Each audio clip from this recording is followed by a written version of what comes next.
ఉమ్, ఎందుకంటే యుద్ధం చేసి కూడా తీసుకురావచ్చు ఇప్పుడు, అందులో ఏం కాదు. కానీ భూభాగాన్ని ఆక్యుపై చేస్తున్నామన్న ఒక విధానం రాగానే చైనా ఎలా స్పందించిందో చూడండి.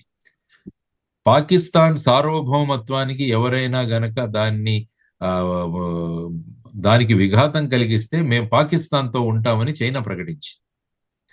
ఎందుకంటే చైనాకు ప్రధానంగా పిఓకే వారికి చాలా సహాయం కావాలి, పిఓకే నుంచి. ఉమ్, ఎందుకంటే చైనా ఇండియన్ ఓషన్, హిందూ మహాసముద్రానికి ఎలా మనం త్వరగా చేరాలా అన్న తపనలో ఉన్నారు వాళ్ళు. ఇప్పుడైతే ఏమవుతుందంటే సౌత్ చైనా సీ ఇటంతా తిరిగి రావాలి.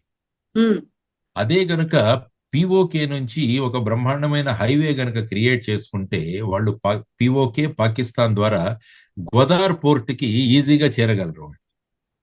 అక్కడ అక్కడ నుంచి డైరెక్ట్ గా హిందూ మహాసముద్రంలోకి వెళ్ళగలరు. కాబట్టి వాళ్ళ వ్యాపారం చాలా ముఖ్యం వాళ్ళకి.